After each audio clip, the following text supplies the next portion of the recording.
Guys, welcome back to Trading for Beginners, and in this video I'm going to talk about how can you hide your Bitget account from the search and following list. So without any further ado, let's dive right into this exciting video.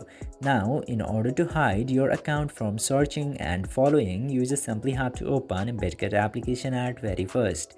And after opening the application, you just simply have to select this dotted icon into the top left corner. Simply select that, and after that just simply choose this gear icon into the top right corner. Now after selecting the gear icon, you will get this option of hide account directly. Now in this page you just simply have to enable this toggle for hide account, and after that you will get to choose if you would like to enable the silent mode or not. Just simply choose according to your need, and after this you just simply have to choose enable into here, and after this your account will successfully be hidden. I hope this video was informative for you.